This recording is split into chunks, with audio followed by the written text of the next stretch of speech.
여러분 안녕하십니까? 3월 5일 JCN 모닝뉴스입니다.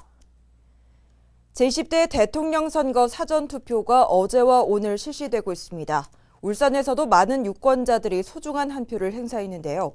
지역 여야 모두 사전투표에 참여해달라며 지지층 결집에 총력을 기울이고 있습니다. 김영환 기자의 보도입니다. 울산에서도 56개 사전투표소에서 투표가 진행됐습니다. 유권자들은 체온 측정과 신분 확인을 한 뒤 투표에 참여했습니다. 거동이 불편한 장애인과 노인도 전동기구를 타거나 활동 보조인의 도움을 받아 소중한 한 표를 행사하기도 했습니다. 젊은 세대는 청년 일자리를, 자영업자 등은 경제 활성화를 희망했습니다. 청년 지원 솔직히 조금 늘려주시고 그리고 젊은 사람들 제가 가장 중요한 일자리 좀 많이 만들어 주셨으면 감사하겠습니다. 살아야 되겠다는 생각이요. 5년 동안 많이 힘들었어요. 모든 게 다 어려웠어요. 그리고 집값 같은 거. 부동산이 제일 좀 시급했던 것 같아요. 지역 정치권도 사전투표에 대거 동참했습니다. 더불어민주당 이상원 시당위원장은 농소일동 사전투표소에서 투표와 함께 이재명 후보 지지를 호소했습니다. 미련도 후회도 없이 선거운동을 했습니다. 대한민국의 미래를 위하여 국민 여러분들의 현명한 판단을 기다리겠습니다. 우리 아이들의 미래를 위하여, 대한민국의 미래를 위하여 우리 이재명 후보를 지지해 주십시오. 국민의힘 권명호 시당위원장은 방어동 사전투표소를 방문해 한 표를 행사했고 윤석열 후보 지지를 당부했습니다. 공정과 상식이 살아있는 윤석열 후보와 또 안철수 후보의 그런 과학과 그런 경제가 합쳐져서 더 좋은 정권 교체를 위해서 꼭 윤석열 후보에게 투표해 주시기 바랍니다. 송철호 시장과 노욱희 교육감, 5명의 기초단체장들도 모두 사전투표를 완료했습니다. 여야 당직자와 당원, 일반 유권자들도 SNS 등을 통해 투표 인증 사진을 올리는 등 사전투표를 독려했습니다. 한편 울산에서는 투표소 내에서 투표용지를 촬영했다가 적발되는 사례가 잇따라 발생하기도 했습니다.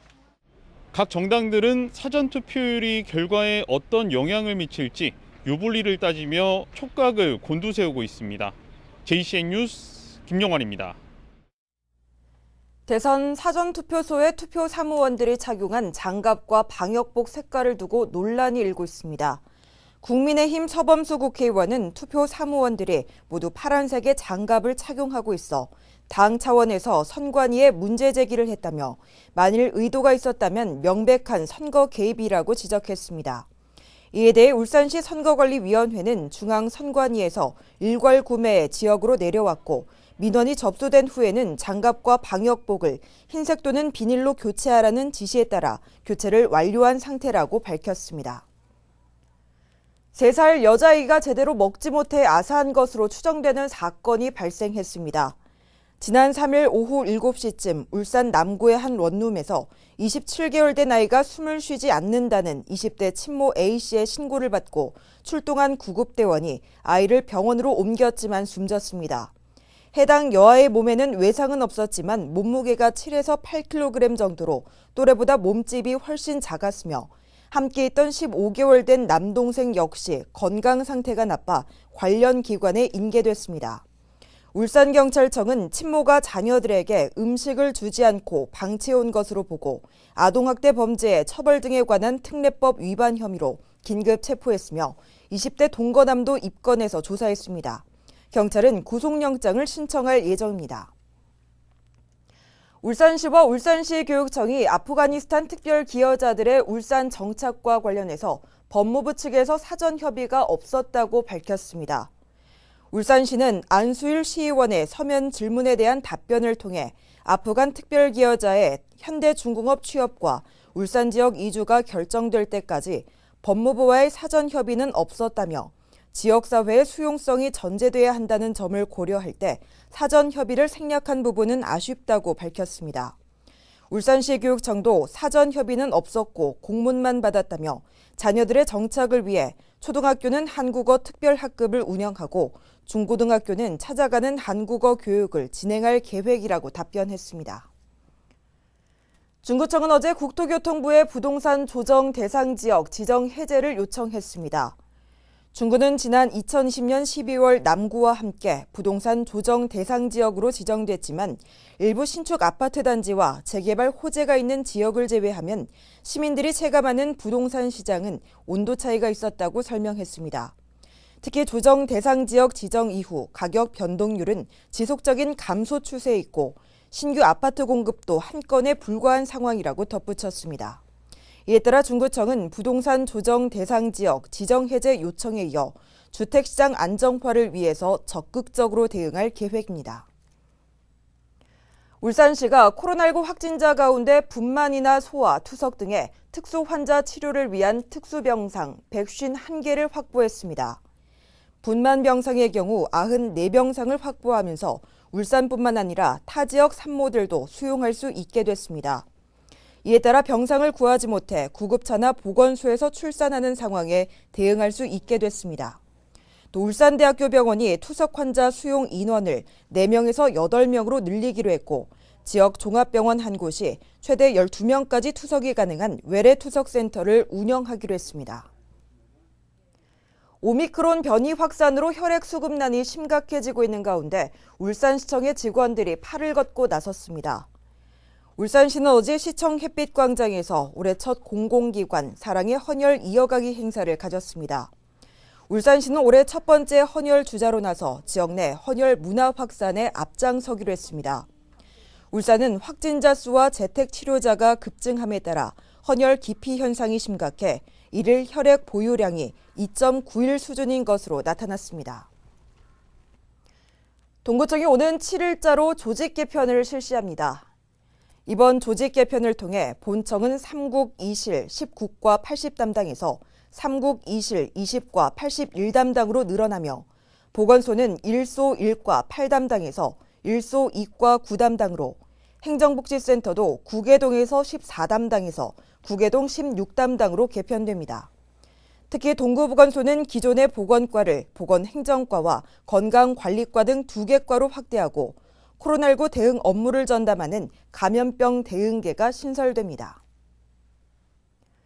오늘 기자의 눈에서는 러시아의 우크라이나 침공 사태가 울산 지역 수출입 기업과 산업계에 미칠 영향을 짚어봤습니다.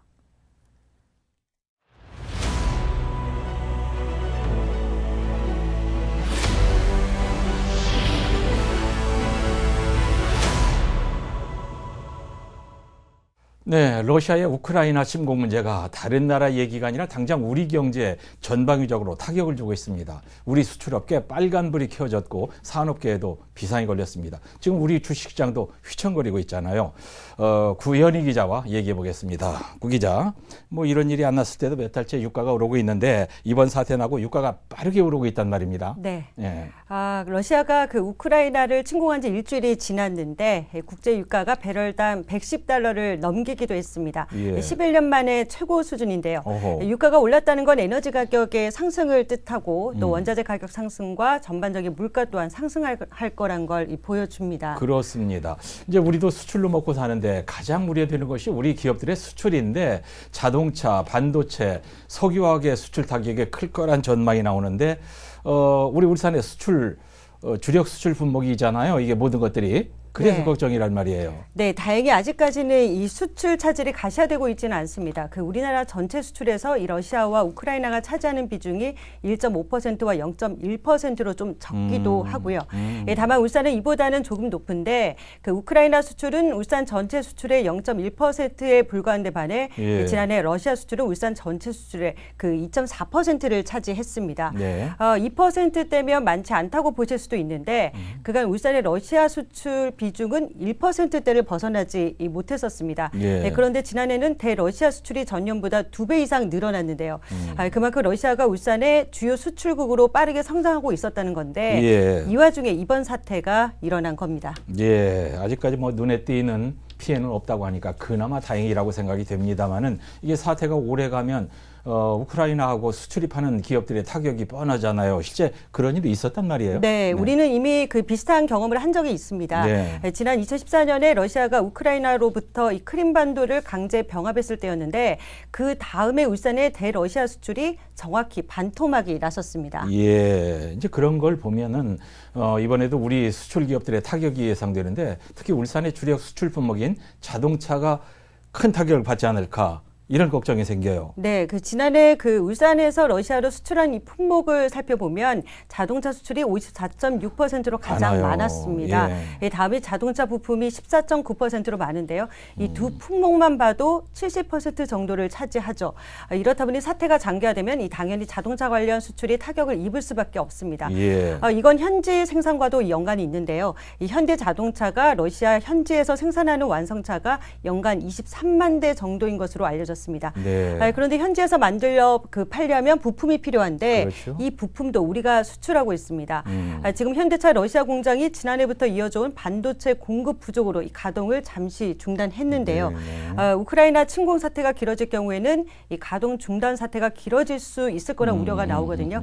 그러면 자동적으로 이 자동차 부품 수출도 어려워지게 됩니다. 그렇습니다. 이제 자동차도 그렇습니다만은 국내 조선 3사가 러시아로부터 수주한 돈을 받지 못할 수도 있다. 그런 얘기가 나오던데 구 기자는 이게 무슨 얘기인지 알죠? 네. 설명 좀 해주세요. 그 현대중공업 등 이 국내 조선 3사가 이 러시아로부터 선박을 수주했었는데요. 네. 이 전체 수주 규모가 이 7조 원에 달하는 것으로 알려졌습니다.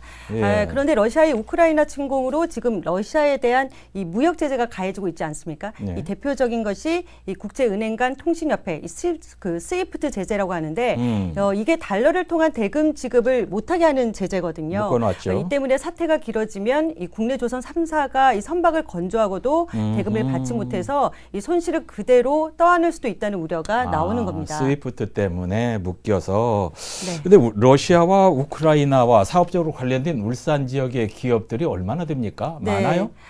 그 무역협회와 울산세관에 따르면 이 최근 1년간 울산에서 러시아나 우크라이나로 이 수출한 기업은 울산에서 한 170여 개에 달합니다. 많아요. 예, 네, 예. 러시아나 또 우크라이나에서 수입을 하는 기업도 50여 곳에 달하거든요. 예. 울산 상공회에서도 이 지역 수출입 기업들을 대상으로 긴급 모니터링에 들어갔는데 이 모니터링 결과는 다음 주에 발표할 예정입니다. 예. 대신 부산 상공회의소가 먼저 발빠르게 지역 수출입 기업들과 또 러시아, 우크라이나와 직접적인 비즈니스가 있는 기업 100여 곳을 대상으로 이 동향 파악을 먼저 했는데 예. 관련 기업들은 이 러시아에 대한 금수 조치로 인한 수출 감소 그리고 금융 제재에 따른 결제 중단과 지연을 가장 우려하는 것으로 나타났습니다. 네. 아마 울산의 관련 기업들도 이 비슷할 것으로 보입니다. 예. 산업계도 그렇습니다만 우리가 생활에서 가장 체감하는 게 바로 유가인데 네. 휘발유 가격이 지금 가파르게 오르고 있어요. 이 네. 걱정이잖아요. 네, 그렇습니다. 4일 기준 울산의 평균 휘발유 가격이 리터당 1,761원입니다. 네. 한 달 전보다 100원 넘게 오른 건데요. 네. 우리나라가 러시아로부터 들여오는 원유 비중이 많지는 않지만 러시아의 석유 또 가스 공급에 차질이 생기면 이 국내로 수입되는 원유, 두바이유까지 덩달아 상승할 수밖에 없거든요. 그렇죠. 자, 이게 배럴당 현재 $100가 안 되는데 $150까지 오를 수 있다는 전망이 나옵니다. 어이고. 유가가 상승하면 이 단기적으로는 지역의 S오일과 또 SK에너지와 같은 정유업계의 재고 이익이 올라가는 효과가 있긴 합니다. 네네. 하지만 고유가가 길어지면 오히려 수요가 위축이 되기 때문에 장기적으로는 악재가 될 가능성이 악재가. 높습니다. 네네. 석유화학의 경우도 유가가 오르면 원가 부담이 가중될 수밖에 없고 또 사태가 길어지면 이 수급 자체가 어려워질 수 있습니다. 예. 또 유가와 같은 에너지 가격 상승은 결국 물가 상승을 부추기잖아요. 예. 특히 유가에 취약한 자동차, 항공, 조선업종의 타격이 클 수밖에 없습니다. 예, 그래서요. 이제 정부가 국내 기업들의 피해를 최소화시키기 위해서 지원에 나섰다고 하는데 울산시 차원의 대책이 있습니까? 네, 울산시도 이 러시아의 우크라이나 침공 사태로 인한 지역 경제 피해를 최소화하기 위해서 대응에 나섰는데요. 네. 경제와 무역 또 산업 분야의 10개 기관으로 구성된 민간 합동 비상대응 TF팀을 구성하고 예. 이 수출입 기업들의 애로사항과 피해 신고를 받기로 했습니다. 예, 잘 알겠습니다. 러시아의 우크라이나 침공 사태가 우리 수출 기업과 산업계에 미칠 영향을 한번 짚어봤습니다. 러시아의 우크라이나 침공이 하루빨리 끝나기만을 기원합니다. 구현희 기자 설명 감사합니다. 고맙습니다. 울산시가 올해 청년 구직 지원금 사업을 추진합니다. 대상은 울산에 거주하는 만 19세에서 34세 미취업 청년 120명이고 지원 조건은 기준 중위소득 120에서 150% 미만입니다. 울산시는 5월부터 6개월간 매월 30만 원씩 180만 원을 지원하고 취업 축하금 30만 원도 별도로 지급할 계획입니다. 그러나 구직 지원금을 받았거나 정부나 지자체에서 구직 관련 혜택을 받고 있을 경우에는 대상에서 제외됩니다. 희망자는 오는 25일까지 울산 일자리 포털 또는 울산 일자리 재단으로 신청하면 됩니다. 올해 장생포 고래문화특구 방문객이 15만 명에 육박하고 있는 것으로 나타났습니다. 남구도시관리공단에 따르면 올 들어 지난 2달 동안 고래박물관과 생태체험관 등 8개 시설을 찾은 방문객은 14만 8천여 명으로 집계됐으며 지난해 같은 기간 대비 5.6% 증가했다고 밝혔습니다. 공단은 코로나19 확진자가 증가하는 추세에도 동해선 복선전철 개통과 백신 접종률 향상 등으로 부산과 경남 등 인근 지역의 방문객이 증가하고 있기 때문인 것으로 분석하고 있습니다. 지난해 울산을 비롯한 동남권 아파트 매매 가격이 10년 만에 최대 폭으로 상승한 것으로 분석됐습니다. BNK 경제연구원은 동남권 부동산 시장 동향과 전망 연구 보고서를 통해 2021년 동남권 아파트 매매 가격은 12.2% 상승하며 2011년 19.9% 이후 최대 상승률을 기록했다고 밝혔습니다. 지역별로는 부산이 15%로 가장 높은 상승세를 보였고 울산은 13.6%, 경남 8.1% 순으로 나타났습니다. 지난해 동남권 아파트 매매 가격이 크게 상승하는 것은 공급 부족과 가격 상승 등에 대한 불안 등으로 주택 수요가 늘어났기 때문으로 분석됐습니다. 지난해 울산 지역의 어업 생산량은 16,288톤으로 1년 전에 비해 12.2% 감소한 것으로 나타났습니다. 동남지방통계청에 따르면 울산은 자망어업의 조업 호조로 가자미류 생산량은 증가했지만 멸치와 다시마류, 미역류의 생산량은 줄어 1년 전보다 12.2% 감소했습니다. 또 울산의 어업 생산액의 경우 보거류 등은 증가했지만 가자미류 가격 하락과 미역류의 생산량의 하락으로 전체 생산액은 1년 전보다 7.3% 감소한 599억 원을 기록했습니다. 울산시가 올해 지방 세외 수입 체납액 정리 종합 계획을 수립해서 추진합니다. 올해 2월 된 지방 세외 수입 체납액은 821억 원이며 울산시는 이 가운데 201억 원을 정리하기로 했습니다. 울산시는 전체의 31%를 차지하고 있는 1,000만 원 이상 고액 체납자 441명에 대해 아파트 분양권 조사와 압류를 추진하고 명단 공개와 인신 구속도 신규로 도입하기로 했습니다. 또 관어 사업 제한과 대금 지급 정지 등의 행정 제재도 적극 활용할 방침입니다. JCN 모닝뉴스를 마칩니다. 함께해 주신 여러분 고맙습니다.